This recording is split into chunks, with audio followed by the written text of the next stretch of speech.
cheating wife's devious plot to eliminate me for wealth backfires as I uncover her scheme. Why do the wicked thrive while the honest suffer? It's because most people are generally decent and truthful. We trust others to act the same, leaving us vulnerable to those who deceive without remorse. Gina Giannopoulos, now Gina Giannopoulos McMillan, showed me this hard truth. I'm Alex McMillan, her ex-husband. One day my Lexus had engine trouble. Dominic, who serviced my cars for a decade, called me in for a talk, leading me to a private office at Marshall Motors. "Alex, the engine's fine, just the belt's loose, but there's a problem with the brake line," Dominic said gravely. "It's been tampered with. There's enough fluid for normal stops, but if you needed to brake hard or go down a steep hill, it could have been disastrous." I was stunned. 6 months ago, Gina and I moved into a sleek new house in the suburbs, nestled in quiet woods, but at the bottom of a steep cul-de-sac. If I had driven home, it could have been fatal. "Dominic, keep quiet about this for now. Have you fixed it?" "Not yet." "This is serious. I need to call the police," he replied. "Hold off," I suggested. "Take a photo, document everything, but let's wait. Leave the car in the backyard, and I'll rent one of your old cars for a few days. There are security cameras, right?" Dominic hesitated, then nodded. "Yes, there are. Whoever's behind this will likely try to cover their tracks once they realize I'm alive. I suspect they'll attempt to steal the car from the parking lot soon, so I'm holding off on involving the police until then. Meanwhile, we'll have camera footage to provide them." After leaving the rented blue Corolla in my driveway, I took the day off to contemplate the attempt on my life, likely motivated by money. As president of Apex, a $6.8 billion software company, I suspected it was part of an attack on the company. With Carmelita, our cook and housekeeper, away for the day and the house quiet, I pondered potential culprits and motives. Calling Jeff, head of the security firm Apex employs, I arranged for a discreet audit of our systems and financial records.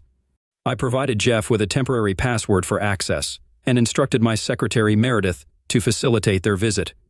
With preparations in motion, I continued my investigation. Though I didn't expect to find anything significant on our home computer, just out of curiosity, I attempted to access Gina's files, including her email, only to find them password protected. It struck me as odd. What could she be hiding, unless it was something innocent like planning a surprise party? I resolved to inquire about it later. Around 4:30, as I sipped tea in the kitchen, Gina entered and was visibly shocked by my presence. Her reaction was unlike anything I'd seen before. Her mouth dropped, she turned pale, and she leaned heavily against the doorframe. "Alex, why are you here?" Gina asked, startled. I gently reminded her that I lived there. She composed herself and joined me at the table, mentioning my early arrival and the absence of my car outside. In an instant, I considered telling her about the brake line, but settled for mentioning an engine issue and leaving the car at Dominic's. I rented one of their cars, explaining the vehicle in the driveway. Initially, I hesitated to tell her the truth, thinking I didn't want to worry her, but upon reflection, I realized it was more than that. Her shock in seeing me puzzled me deeply, lingering in my thoughts. Gina recovered, suggesting dinner plans and excusing herself to shower. As I heard the water running, I decided to tidy up and change before our evening out. As I approached the almost closed bedroom door, I overheard Gina speaking urgently on the phone. Why would she call while showering? Her conversation, though brief, made me pause. She was talking to Jeff Denham, my security-savvy friend known as Dowell since 8th grade. Gina had picked up my nickname for him, confirming his identity. After she hung up and headed to the bathroom, I waited, pondering the implications. Was there a connection between Gina, Jeff, and the car incident? Despite the whirlwind of thoughts, it all seemed improbable. Gina and I were married for 8 years. I was 46, she was 37, having been married once before at 20, with 2 kids living far away. I first encountered Gina during her tour of Apex offices. Intrigued, I orchestrated a lunch date through a mutual friend, which proved successful. Gina exuded effortless beauty, standing nearly 6 feet tall, with raven black hair, dark eyes, and a confident demeanor. Despite my age and average looks, I knew my success played a part in her attraction, and I was fine with that. With a solid prenup in place ensuring fairness in case of divorce, I believed our love was genuine and our life together promising. Gina brought me joy, despite her extravagant spending habits and flirtatious nature. Though she was adventurous in bed and in life, recent events had cast doubt on our relationship, especially with my friend Dowell possibly involved. I discreetly investigated Apex's finances, withholding information about the car break-in from both Gina and Dowell. That evening at dinner with Gina, I concealed my anxiety, knowing our night would end calmly. The next morning, I woke early and swiftly prepared for a trip to Los Angeles. With a packed bag, flight booked, and limo arranged, I woke Gina to inform her of my sudden departure. "Sorry to wake you, babe," I said, smiling at her as she slowly opened her eyes and returned the smile. "Morning, Alex. What's up?" I explained that I needed to fly to LA for a sudden business meeting, though it was a fabrication, a believable one, given my frequent travel. "All right, honey. I'll keep the bed warm. Back by Friday?" she asked. "Yeah, that's the plan. Just you and me," I replied. She chuckled and hugged me tightly, reassuring me of her presence. As I rode in the limo, I pondered Gina's possible involvement in the car incident. Her ease with deception made me question whether she was innocent or a skilled liar. I hoped for the former but feared the latter. During the short flight to Los Angeles, I strategized my plan, prioritizing secrecy due to Jeff Denham's potential involvement. As the top security expert locally, I decided to bring in someone from outside the area. After landing, I bought a prepaid cell phone for anonymity and checked into the Beverly Wilshire Hotel. I then arranged to meet Dan Cameron, my former right-hand man, for lunch near his downtown office. Despite living in LA now, Dan and I maintained our friendship, meeting a few times a year. Over lunch, we caught up on old times and discussed recent events. When the conversation turned serious, I leaned in to discuss matters further. "I need a couple of favors, Dan," I began, and seeing his interest, I explained. "I suspect issues within Apex. Do you trust any security firms?" "Certainly. Vertex Securities. Alan Newman leads it," Dan replied. "But what about Jeff Denham?" he added. "I need an outside perspective," I explained. "First, call Newman, but don't mention my name." Dan promptly made the call, arranging a meeting with Newman. Grateful, I asked him to keep our conversation confidential. Then I asked a more personal question. "Have you ever seen Gina act suspiciously?" To my surprise, Dan hesitated, his face flushing. Eventually, he confessed, recounting Gina's flirtations with him before he moved away. He was reluctant to disclose, fearing disbelief or anger from me. Dan sat down briefly, wearing a troubled expression. "I get it, Dan, and I'm not upset with you," I reassured him. "You chose to ignore the subtle advances and eventually she stopped." "Exactly, it lasted a few weeks, then she went back to her usual self," Dan explained, adding, "It felt like she was testing me or something." "Was there anything else? Any other odd behavior?" I asked, to which Dan nodded, still looking uneasy. "Actually, yes. When we moved, Linda learned from Barbara Daniels, Josh's wife, that Josh, our CFO, was likely cheating with Gina. Intrigued, I inquired further, "How did Barbara find out?" Dan admitted uncertainty, mentioning Josh's suspicious behavior and potential encounters with Gina's perfume. He revealed that he and Linda debated whether to inform me, ultimately deciding against it to avoid unnecessary conflict. After our conversation, I harbored no resentment towards Dan. His accounts reinforced the suspicion that Gina might be involved in a scheme against me and my company. My call with Alan Newman was brief and to the point. I explained my need for a top-tier security firm for a confidential matter, emphasizing my desire for someone not affiliated with me or my acquaintances. Newman recommended Barry Asimov in San Diego, praising his intelligence, team, and trustworthiness. At my request, Newman connected me with Asimov and arranged a meeting for the following morning at 10 a.m. without disclosing my identity. Back at the hotel, I called Dan Cameron and asked him to rent a car from Hertz, ensuring it wouldn't be traceable. After a quick dinner, I had my usual late-night chat with Gina before heading to bed.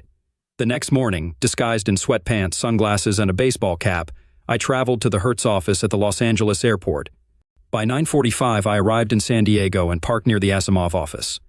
Despite Asimov's unimpressive appearance, I quickly realized his intelligence surpassed expectations. Feeling the need to confide, I directly addressed Asimov. "I require a top-notch security firm for a highly confidential and complex task," I explained. "This assignment involves extensive high-tech computer work and demands absolute discretion. I'm prepared to compensate generously, covering all expenses. The project may span weeks, and your fee could reach 7 figures. He gazed at me intently for a moment. "Why come to us? What makes you think we're capable?" "Alan Newman recommended you highly," I replied. "Why not use Newman then?" he questioned. "He's excellent, but I need to cover my tracks. Once we unravel this, you'll understand. I have to be cautious. Newman contacted you without divulging my identity, making it challenging to trace back." After discussing initial arrangements, Asimov prompted, "Tell me the whole story. If it aligns with our capabilities, we're on board." I divulged everything: my identity, Apex's operations and worth, and the recent assassination attempt, suspecting involvement from Gina and Dan. I recounted Dan Cameron's observations without mentioning his name. Asimov posed clarifying questions, displaying his expertise. "I'm familiar with Jeff Denham's reputation," he acknowledged. "If he's involved, we'll tread carefully." After further discussion, Asimov outlined a plan. "You need two things: detailed examination of your documents and investigation into Denham, your wife, and other Apex executives. David Carlos, my top computer expert, will handle the financial scrutiny. Vera Anderson will lead a surveillance team for the other aspect." Half an hour later, we gathered in a conference room, enjoying takeout sandwiches while discussing my predicament. Asimov took a back seat, allowing Carlos and Anderson to lead the discussion, occasionally chiming in with his insights. His sharp wit reassured me, and by mid-afternoon I headed back to Los Angeles, relieved that Asimov accepted a promissory note instead of an immediate large fee. Carlos planned to investigate Apex through my computer, which linked to the company's vital systems. He instructed me to memorize Asimov's website URL. When alone in my office for over 2 hours, I would visit the site, download a program enabling Carlos to access and copy files from my computer and its network. Upon leaving, I'd delete the program and clear my browser history, covering my tracks. Though not foolproof, this method would likely go unnoticed unless my computer came under intense scrutiny. Carlos estimated that within 20 hours of web searching, he'd acquire the necessary data to assess Apex's status. Anderson's task was routine surveillance of Gina and Apex's top brass. We agreed against monitoring Denham, aware his security background would likely detect any surveillance, opting instead for discreet phone and credit card investigations. I cautioned against underestimating Denham's vigilance. He'd swiftly detect any overt surveillance. Vera proposed house audio-video recording bugs, Gina's purse and phone tap, ensuring secrecy. They assured quick, covert execution within 3 hours, including a sweep for existing surveillance. As for Gina's personal phone, Vera pledged to handle it at her tennis club locker. My role was to maintain normalcy, unsuspecting at work and home. While Asimov predicted a delay before another attempt on me, he advised caution, suggesting avoiding isolated areas and driving solo, even having Gina drive to work.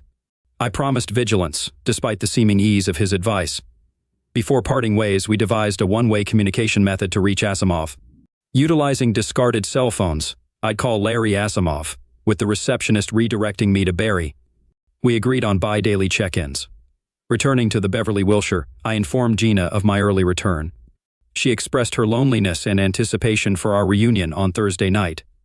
Ending the call, I reflected on Gina's alleged plot. Despite her self-centered nature, I believe she loved me in her own manner. Our marriage lacked typical displays of affection, but we found contentment in our shared ambitions. Gina, although unemployed, remained active in her interests. Despite this, the evidence hinted at her involvement in the attempted homicide, driven by greed, a notion that unsettled me. If Dan Cameron's revelations were accurate, Gina might have ties to both Josh Daniels from Apex and my friend Jeff Denham. In essence, if my fears were valid, she embodied a monstrous, heartless figure. If she indeed had relations with Daniels, pursued Dan Cameron, and had links to Denham, it implied her central role in the ordeal. During the flight to San Jose, I pondered the possible outcomes. I believed I could convincingly feign ignorance around Gina for a time, should she be deceiving me. Conversely, if my doubts were unfounded, I'd gladly welcome her love once more. However, if she were implicated in the attempt on my life, I had envisioned how I wanted the situation to unfold, and a part of me anticipated it. Our Thursday night reunion with Gina was notable for a few reasons. Firstly, the closeness was exceptional. Secondly, the evening was ordinary, devoid of any conspicuous behavior that hinted at guilt or apprehension on her part. She conversed as usual, discussing her tennis match and shopping ventures, showing no indication of my suspicions. Upon my arrival at the office on Friday, Denham had already phoned to announce his imminent visit. His eagerness was unsurprising. Likely he aimed to discuss the audit I'd requested and probe into my motivations. As he entered with a grin, extending a handshake, I pondered how he'd learned of my trip to L.A. Perhaps Gina had mentioned it, though I refrained from raising suspicions by inquiring. Instead, I greeted him warmly, mentioning my time in L.A. and the uncertain outcome of a lead from Dan Cameron. Denham settled in across from me, reporting the audit's findings as routine, with minor accounting errors. He probed into my reason for the audit, his tone attempting nonchalance. Thankfully, I had anticipated the situation and had a prepared excuse. I initially dismissed it as nothing, but on Monday, Bert Williamson from 2K2 reached out. Apparently, One of their vice presidents heard vague rumors at a New York meeting about an attack on a Silicon Valley software firm involving fake subsidiaries funneling money. It sounded dubious, but since it had been a while since I requested an account check, I figured it was worth investigating. Apologies for the inconvenience, but it's better to stay informed. He seemed to relax, responding, "No problem, buddy. That's what we're here for." After his departure, I swiftly initiated Carlos's software to scrutinize Apex's finances and communications. Wanting to afford them ample time, I opted to dine at my desk, with Meredith kindly fetching lunch along with the day's newspaper, which I hadn't had a chance to read. Midway through my meal, an article on the Metro page caught my eye. Auto shop fire destroys 12 cars. Reading it closely, I learned that a blaze had erupted at Marshall Motors, consuming 12 vehicles and damaging several others. While not entirely unexpected given the circumstances, it still rattled me. I immediately phoned Dominic, wary of potential eavesdropping, and inquired about the incident. He assured me that everything was fine, but unfortunately confirmed my suspicions about my Lexus, which had been completely destroyed in the fire. "It's all right, Dominic. That's what insurance is there for. Can I swing by after work today, say around 6 p.m.? We agreed on the time, ending the call. While I doubted the security tapes at Marshall Motors had captured anything suspicious, I intended to have Asimov's team review them, just to be thorough. Thankfully, Dominic had documented the brake line issue and snapped some photos. Whoever orchestrated the arson was skilled. Walking me through the scene as the authorities gathered evidence, Dominic noted they suspect foul play but doubt they can prove it. "Seems like that old Ford truck next to. Your Lexus had a gas leak, igniting a chain reaction. The blast engulfed the other cars," he said. Gesturing toward the wreckage, he added, "There were surveillance cameras nearby, and I've copied the footage for you. It's in my office, tucked away with the coffee filters." "Thank you, Dom. Now I need another favor, a significant one."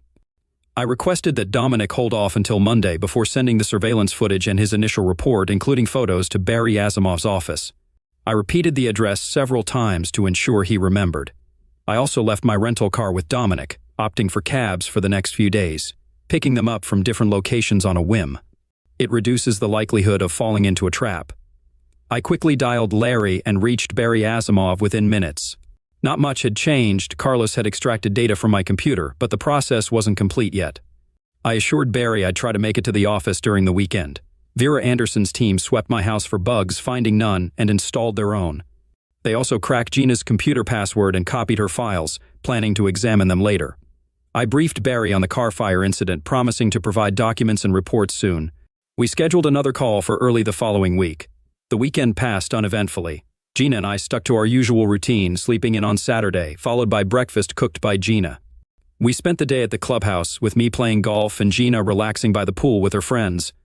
Dinner was at the club with friends, followed by more love-making moments at home. Sunday saw us pursuing our individual activities. I informed Gina that I had to spend part of the day at the office, a common occurrence. I requested a ride and headed to the club for tennis. Using my discarded cell phone, I alerted Barry, who assured me Vera would meet her operative in the locker room while Gina played. I logged in, initiated the program, and let Carlos proceed. I pondered why I wasn't consumed by anger, considering the apparent betrayal by my wife and best friend, Gina's flirtation with Josh Daniels and possibly others. Despite these revelations, my anger remained subdued. I recalled the saying, "Revenge is a dish best served cold," attributed to Pierre-Ambroise François Chauderlos de Laclos in the 18th century. I compartmentalized my emotions, reserving judgment until I had concrete evidence. Gina picked me up around 5:30 after her activities, and we shared a quiet dinner at home, opting to watch recorded episodes of The Sopranos before retiring for the night. Monday passed without incident. In my office, I feigned work, ensuring David Carlos could complete the software setup. But during a Tuesday afternoon call with Barry from a downtown bar booth, I learned of significant progress from his team. "Firstly, your car was indeed arson," Barry began. "Two masked men punctured the Ford's gas tank, spreading gasoline around before igniting it." I inquired about Dominic's evidence, suggesting it could implicate the perpetrators. Barry agreed, but noted the challenge of linking it to Denham or my wife without further proof. Moving on, Barry disclosed David's findings on my computer. They suspect a year-long embezzlement scheme totaling around $2 million. David believes he can trace it back to a specific office computer with more time. Concerned about recovering the funds, I asked about the possibility of reimbursement, to which Barry expressed skepticism, advising recourse through legal action if the culprit can be identified. Despite the financial loss being significant, I found solace in it being less severe than attempted homicide. Any updates on Gina? Did Vera's team find the bugs and access her computer files? He cleared his throat. Things aren't looking good, Alex. I won't sugarcoat it. It seems she's likely tied to two of the three Apex guys you mentioned, Josh Daniels and Eddie Kryler. Also, on Sunday, she made a call to Denham from her cell phone, confirming their relationship. Jesus, I muttered, feeling the weight of the revelation sink in. Barry's voice broke my somber thoughts. Give us a couple more days to sort this out. Vera's team is tracking Gina's cell phone, purse bug, and the bugs in your house. They're also investigating her cell phone records and credit cards. Did you have any idea about the cards under her maiden name? Hell no, I replied, still stunned. I understand this is tough. Can you hang tight a little longer while we conclude our investigation? I know I have to, Barry, so I'll manage. Do you think there's a risk of another attack? After a brief pause, he said, Possibly, but they'll be cautious, given the recent car incident. If you take reasonable precautions, avoid secluded places, you should be safe. Should I assign some men to watch over you? No, it's too risky. Denham's associates might catch on. I'll look after myself. I'll check in on Thursday. I'm sorry, Alex, he said softly. Yeah, me too, I replied before hanging up. Wednesday marked one of the most dismal days of my adult life. I faced the grim reality of my failing marriage and the betrayal of my closest friend, harboring the unsettling knowledge that one or both of them sought my downfall. Stuck in the office, I feigned productivity, engaging in sporadic conversations with Meredith while my mind churned with thoughts of vengeance. Though the specifics hinged on Barry's findings, the broad strokes of my retaliatory plan were already etched in my mind, fueling a growing sense of indignation and anticipation. Come Thursday, I delayed my call to Asimov, allowing his team ample time for investigation. By 4 p.m., I opted for a haircut and then retreated to a diner, hunkering down with a cup of coffee to dial Barry. Our conversation stretched nearly an hour, peppered with queries, clarifications, and strategizing. With the call concluded, he wished me luck, and we bid farewell. Armed with newfound information, I resolved to press forward. That evening, I maintained my facade at home, reciprocating Gina's affection as usual. Over a dinner of Carmelita's fried chicken and a movie, I contemplated the imminent end of our physical closeness, perhaps even our emotional connection altogether. Wanting to avoid Gina, I left early on Friday and grabbed a quick breakfast, opting for Gina's BMW convertible on the way to the office. I aimed for a safer commute today, though Gina would likely be annoyed by the disappearance of her car. By day's end, it would be the least of her concerns. Upon Meredith's arrival at 9, I summoned her to my office, presenting her with a list of tasks. I'll need to adjust my schedule today, I informed her. Could you handle setting this up for me? Perusing the list, her eyes widened in surprise. Expecting an explanation, she received only silence from me. Nevertheless, she nodded and pledged to take care of it. With a smile, I watched her exit. My morning remained uneventful, except for a 10 meeting with Nancy Lyatt, a friend and principal at Lyatt & Hine, a long-standing PR firm for Apex. Nancy, an attractive and witty woman around my age, engaged in an hour-long discussion in my office, with the radio masking our conversation. At lunchtime, I enjoyed a sandwich and soda at my desk, preparing for the anticipated events of the afternoon. Around 1, Meredith informed me that Jeff Denham was trying to reach me urgently. I instructed her to inform him that I couldn't meet until 4, as previously arranged. I pondered whether Denham had bugged my office, considering the possibility that he might have overheard my conversation with Nancy Lyatt. Nonetheless, I relished the idea of his frustration. Entering the conference room a few minutes before 1, I found it arranged precisely as I had specified, with the necessary equipment set up and ready to go. Hello, I greeted. It's Arthur, right? He grinned, acknowledging the recognition. Yes, Mr. McMillan. Arthur Wren. Everything set up. Shall I run it or just give you a demo? Just show me, please, Arthur. I want it running all day for my meetings here. He positioned it to cover the designated area, and we tested it briefly. All was well. The cartridge lasts 6 hours, so you're good to go, Mr. McMillan. After thanking Arthur, I adjusted my laptop and reclined. Moments later, Josh Daniels entered, looking hesitant. Josh, come in. You're fine with recording this, right? He seemed puzzled. Alex, what's up? We'll discuss in a sec. Did Meredith explain? This stays between us, okay? He nodded, still uneasy. Wait, yeah, sure, Alex. Is everything all right with the filming? I suppose, but I cut him off. Wait, Josh, you'll understand soon. I leaned back, maintaining a neutral expression, observing his discomfort. Then I confronted him. Josh, I know about you and my wife. He grew tense, struggling to appear composed. His gaze avoided mine. "Alex, I don't know what. No need to pretend. I have the evidence," I confidently delivered the lie, tapping the thick manila folder beside me. "But now I want the truth from you. You're in deep trouble and lying will only make it worse." I faced tough negotiations, but Josh appeared utterly miserable. I relished his discomfort, waiting for his attempt to evade what he'd done. After a pause, he spoke. "Alex, can we turn the camera off?" "No, keep going, Josh, I'm listening. When did it start?" "How? And how could you justify this affair with the boss's wife?" He kept his gaze down. "It began 4 years ago, lasted 3 months. Gina seduced me, it's that simple. Linda and I knew you both for years." Gina flirted. Who wouldn't? Then, at a Christmas party, she heavily flirted with me. I didn't believe it until she called me, asking to come over when you were away.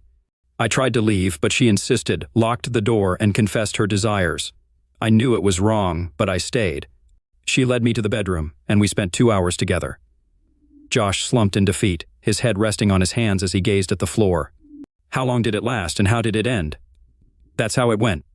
Then one day she abruptly ended it, not even being particularly kind. I think it was because I refused to comply with her wishes." "What did she want?" I inquired, breaking my silence since the confession began. He met my gaze. "She wanted me to set up fake accounts to drain money from Apex. It was all about the money, Alex, nothing else. She believed you had millions, and she wanted a big share for herself. She'd ask me questions in bed about our accounting systems, if creating fake accounts was possible, the risks involved, and so on. At first, I thought she was joking, but she kept bringing it up. In the end, I told her I wouldn't do it." He sat up straight. "I won't lie anymore, Alex. I didn't refuse out of morals or loyalty to you or Apex. By then, I was willing to do anything just to be with Gina. But I couldn't see a way to do what she wanted without risking getting caught, and I wasn't willing to go to jail, not even for her. When Gina realized I wouldn't comply, she ended things. Fortunately, it happened before Linda could find proof of the affair. I repeatedly denied it, fabricating stories and swearing it was just work-related projects. Although Linda probably didn't fully believe me, she eventually dropped it. I made every effort to make it up to her, and thankfully, we're still together." We sat silently for a few minutes. Much of what Josh disclosed was new to me. Barry's team had uncovered evidence of the affair, numerous phone calls, and some suggestive emails. But Josh's revelation, that Gina initiated it, and her desire to embezzle from the company were surprises. I rose and dismissed Josh, instructing him to leave for the weekend and keep our discussion confidential. He responded with resignation and fear, agreeing to reconvene on Monday and return home to his family. In the meantime, I spoke with Eddie Kryler around 1:30 p.m. Eddie advanced within Apex, holding positions in global sales and marketing before becoming my second in command in operations. He confirmed Gina approached him several months post her split with Josh, a period exceeding 6 months. Being single, they didn't feel the need for extreme caution.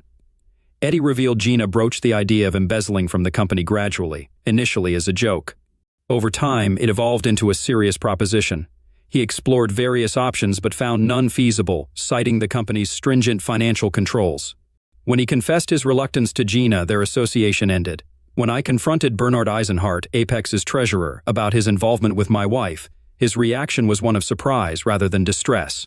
He insisted I should discuss it with Gina, not him. Despite presenting him with pictures, he remained firm in his denial. Barry confirmed there was no evidence linking him to Gina except for one phone call. Bernie recounted how Gina lured him to a supposed surprise party where she made advances. However, he resisted due to my marital status and left promptly afterward. He opted not to disclose this incident to me earlier, fearing I would blame him.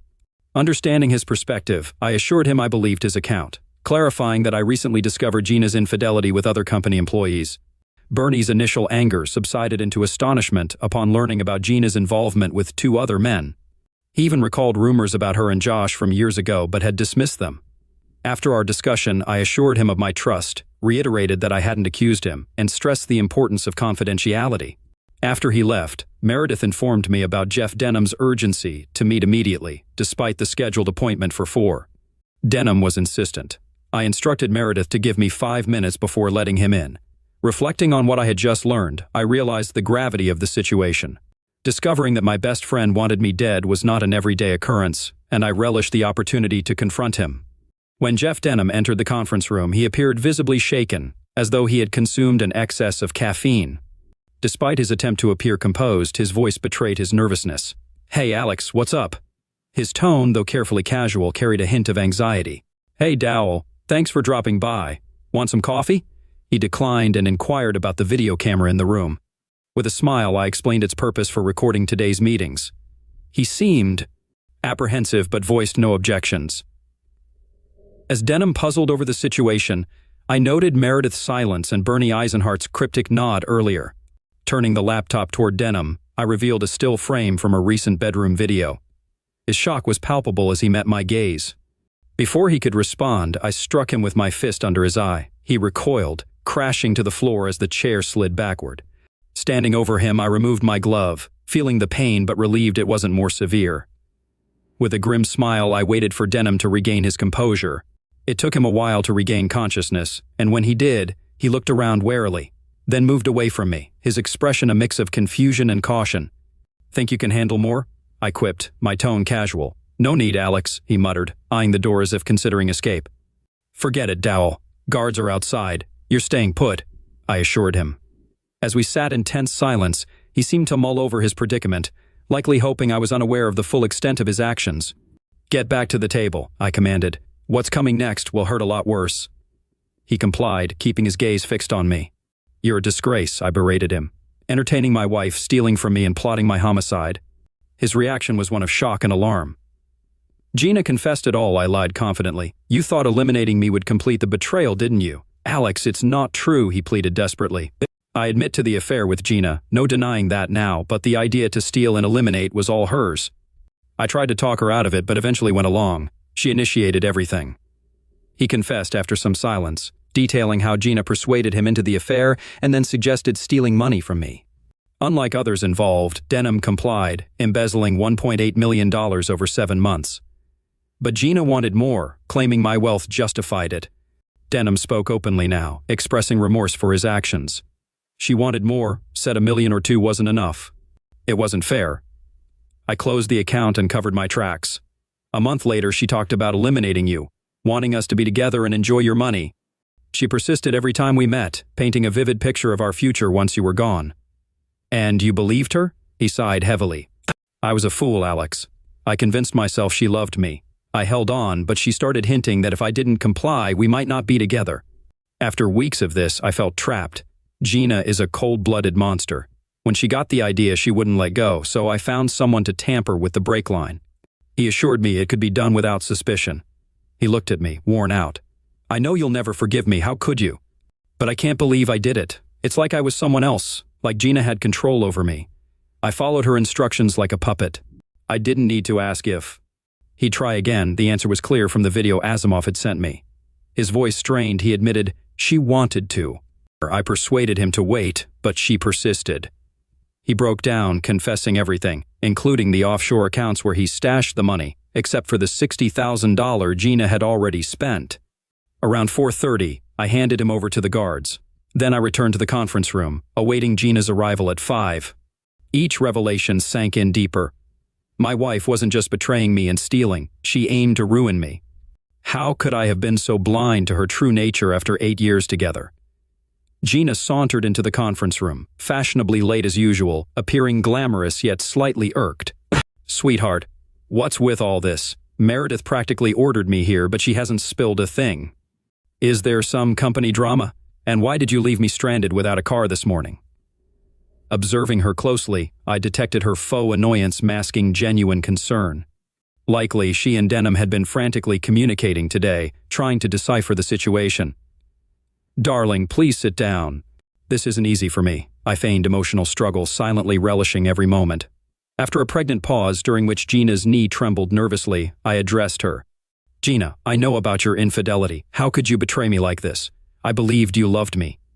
She tried to compose herself, but her eyes widened, and she tensed swiftly. A mix of sadness and empathy flashed across her face, impressive, but expected. "Sweetie, I'm so sorry. I never meant to hurt you. It's just, you were often away, and I—" She broke off, tears welling up. Convincing. I might have softened if I weren't privy to the truth. Still crying, she reached for my hand. "Alex, can you forgive me? I can't bear to lose you. I don't know, Gina. I just don't know. Then, after a pause, tell me everything, when it started, how it unfolded, and why. Above all, why? Why did you do it? Oh, darling, please, let's not delve into it. We can overcome this, I promise. Or I'll make it right. No, Gina, I replied, feigning a strained voice. If we're to move forward, you must be honest with me. Now, when did it begin? How long did it continue? I had her dangling by a thread, relishing the control. She was unsure which lover I knew about. By framing her affair in the past tense, I left her guessing, potentially confessing to a tryst I might not even know about. Reluctantly, she started. As I said, Alex, you were off and away, and I felt neglected. I know it's unfair. You've worked tirelessly, built a successful company for us both, but I succumbed to his advances, I suppose, and then I chuckled inwardly. A valiant effort, Gina, but you're not off the hook yet. When was this, Gina? I need specifics. Abruptly, she rose, attempting to embrace me with tear-filled eyes.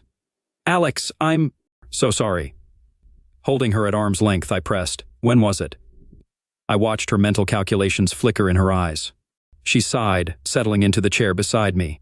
A little over 4 years ago. It was Josh Daniels, she admitted. I smirked to myself. Nice try, Gina. Too bad you don't know there's no right choice. Irritation peeked through her facade of sadness as she realized she had no alternative. It had lasted for months. I don't know why, Alex, I lost control. Eventually, I ended it with Josh. It was tearing me apart. I sobbed throughout, and Josh, I cut her off with a shout. You were unfaithful with Josh, too. The panic in her widened eyes was palpable as she pleaded. I don't understand, baby. Eddie Kryler wasn't the only one, I accused. You slept with 2 of my employees. What were you thinking? She tried to interject, but my agitation wouldn't allow it. How do we fix this? How can I trust you again? Everyone at Apex must be laughing behind my back. The boss's wife takes care of the employees. Who else have you been involved with? The janitor? No, baby, just 2, she swore. How can I believe that? I demanded. You've been involved with everyone I know, Dan Cameron, Archie, Peter, Dowell. How can I trust you? Seeing her chance, she rose and took my hands. Alex, it was only those 2 years ago. I've been faithful since, and will be forever. Silence filled the room. I stared at her, masking the anger with sadness. Okay, Gina, I said slowly. So you cheated, but then decided to be faithful again, right? Her eyes held a glimmer of hope. Yes, baby, she said softly. Well, there's one more thing, I said, pushing the laptop toward her. Can you tell me what? With a keystroke, the video played, Jeff's head between Gina's thighs. Her pleasure-filled cries filled the room. Oh yes, Dowell, do it, she moaned. Gina surprised me. She didn't recoil from the laptop like it was a snake, no attempt to flee, no shriek, just a quick, oh, choked out almost immediately. Then, after a pause, she shut the laptop and turned to me, her face transformed from shock to anger, eyes gleaming and mouth twisted into a strained grin. Okay, Alex, you caught me. Congratulations. What do you want me to admit? Yes, I had fun with Dowell, and he was better than you could ever be. Really, Gina, is that why you tried to ruin me?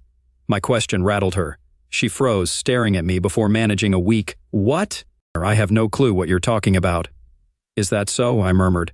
I opened the laptop, tapped a few keys, and showed her the screen. Our kitchen appeared with Gina and Denham in bathrobes at the table. Gina spoke. I don't have Dowell. If the car didn't crash, we'll try again. We need to destroy it differently. Can't we poison it? I silenced the computer and grinned at Gina. I wish I had that video, darling. It'll be tough for you to deny in court. I stared into her cold eyes, seeing her frantic attempts to escape. She abandoned any pretense of remorse or affection. Finally, her voice dripped with contempt. You won't dare go to the police, Alex. You'd be a laughingstock, so would Apex, the head of a billion-dollar company, his wife entertaining the employees. You'd be a worldwide joke. Gina sat there, smug and contemptuous. I dialed Meredith and requested Nancy Lyatt. When she entered, she regarded my wife with disdain. Nancy, my dear wife believes it would be detrimental to arrest her for grand larceny and attempted homicide. Care to share what you told me this morning? Nancy grinned widely. Absolutely, Alex. This saga of Gina and Denham's wicked scheme will dominate the headlines. It has all the elements: money, infidelity, attempted homicide, a stunning woman, betrayal. It'll surpass Paris Hilton and Anna Nicole Smith. Gina will be the scandal of the month, and Apex will gain unprecedented publicity worth more than $500 million in ads. You'll be on Larry King, The Today Show, everywhere. A virtuous businessman deceived by a conniving woman and her puppet. After the trial, Apex will shine in Business Week, Wall Street Journal. You'll earn Entrepreneur of the Year. The company could gain $100 million in business. You'll receive thousands of letters from women vying to be the next Mrs. McMillan. It's a boon for Apex for you. Gina might not find it amusing now, but you're about to enrich a wealthy man even more. As his PR representative, I couldn't concoct anything better. With a wink, Nancy exited. Gina relaxed in her chair, her smile deep and sardonic. Maybe for the first time in all the years I'd known her, she seemed completely beaten. I dialed Meredith's number. "Meredith, you need to call the cops." The following 14 months might have somewhat balanced out what had happened earlier. Or maybe not, it's tough to gauge, but they certainly had their share of drama. The police slapped Gina and Denham with charges including attempted homicide, conspiracy to commit homicide, fraud, conspiracy to commit fraud, grand larceny, and a handful of other offenses. Apex's legal team promptly launched a civil case to reclaim the embezzled funds, which we knew the location of thanks to Denham's confession. And naturally, I promptly initiated divorce proceedings on grounds of infidelity. Thankfully, due to the legal actions, all of Denham's and Gina's accounts linked to mine were frozen. By the time they were out on bail, they couldn't afford high-priced attorneys and had to settle for public defenders for a while. Not a pleasant experience. I ousted Gina from the house and easily obtained a restraining order from the court. The video of her and Denham discussing a second attempt on my life was quite convincing. She persuaded Susan, one of her tennis pals, to put her up in Susan's guest house temporarily. Gina made no effort to reach out to me, not that I anticipated or desired it. She must have realized there was nothing she could say to alter the situation. The Monday following Gina's moment of truth, I summoned Josh and Eddie and let them go. Neither seemed particularly shocked. Eddie just requested that if a potential employer contacted me for a reference, I'd vouch for his solid work at Apex. I readily agreed. Josh attempted to strike a bargain. "Help me land a decent job and I'll testify against Gina in her trial," he proposed. I chuckled and showed him the door. I reminded him that I already had his admission of infidelity and her attempt to coerce him into theft on tape. If he refused to testify, the prosecutors would simply subpoena him. I've appointed Bernie Eisenhardt as Josh's CFO, confident he'll excel. I've tasked him with interviewing candidates for his own replacement as treasurer and for Eddie's role. About 7 months later, Gina and Denham's trial commenced, and it was quite the spectacle, spanning nearly 3 weeks. I attended court sessions intermittently, not feeling compelled to be there every day. Predictably, they couldn't refute their actions, each defense attorney striving to paint the other as the primary culprit. Gina's allure and courtroom demeanor worked wonders on the male jurors. However, the damning video clearly depicted her urging Denham to orchestrate another attempt on my life. Not even Gina could overcome that evidence. They were both convicted on roughly 8 charges, including the primary ones. Throughout the trial, the media attention enabled Gina to secure multiple contracts for magazine and TV interviews, affording her the means to hire a high-priced lawyer. The new legal team has filed appeals, successfully stalling the sentencing process thus far. However, Gina and Dowell are looking at 10 to 15 years behind bars. All the embezzled funds, except for $72,000, were returned to Apex. Given Denham's defunct security firm, I needed someone to fill that role for Apex. During my trip to Los Angeles to express gratitude to Barry Asimov, he recommended hiring David Carlos, who was keen on relocating to the Bay Area, a decision you've witnessed pay off. I believe you'll be pleased with offering him a contract, especially with you as his main client, fostering growth for his business. So I extended a job offer to Carlos, and things seem to be progressing smoothly thus far. While visiting Asimov's office, he surprised me with another video unrelated to the threat from Gina and Denham. "Come to the screening room, Alex. I have something you might find interesting." To my astonishment and amusement, the footage revealed Gina in bed with Charlie Patton, my attorney. Despite being nearly 60 and seemingly not providing Gina much satisfaction, she had seduced him a couple of months earlier and enlisted him to find loopholes in our prenup. Unsurprisingly, given Charlie's legal prowess, he had drafted the prenup himself. He hadn't made much headway. Nonetheless, it didn't deter him from seizing any opportunity Gina presented. I took particular pleasure in publicly accusing Charlie of unethical conduct, raising as much noise as possible. The California Board of Legal Ethics had no option but to disbar him. Furthermore, I sued him and managed to retrieve around $240,000 from his savings, which I then donated to charity. All of this brought me immense satisfaction. Regarding Apex and myself, everything unfolded precisely as Nancy Lyott had anticipated. Initially, there was a surge of media coverage on cable news channels and in tabloids. I made appearances on CNN, featured in Fortune magazine's cover story, graced the front page of the National Enquirer. and appeared in various other outlets. Nancy had to hire 3 additional staff members to manage the increased workload. We convened almost daily to strategize and assess which interviews and opportunities were worth pursuing. In the first half year following the article's publication, Apex's business expanded by nearly 20%. Nancy's prediction about receiving letters from women also proved accurate. We amassed over 8,000 letters, with more pouring in consistently. After reviewing the initial few hundred, some accompanied by suggestive or explicit photos, I delegated the task of responding to them to one of my interns. It's quite possible this guy has a more active romantic life than I do. Additionally, local divorcees and single women reached out. I received propositions from more women than I ever imagined existed. Yet, to my surprise, I discovered I wasn't particularly intrigued. Gina brought me immense carnal satisfaction until our relationship unraveled. I went on dates with 4 women I found attractive, but soon realized that a promiscuous lifestyle wasn't for me. After collaborating closely with Nancy for a few weeks, I realized she was the one I wanted to pursue romantically.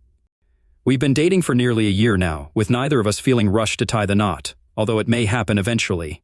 On my recent birthday, Nancy surprised me with a special gift.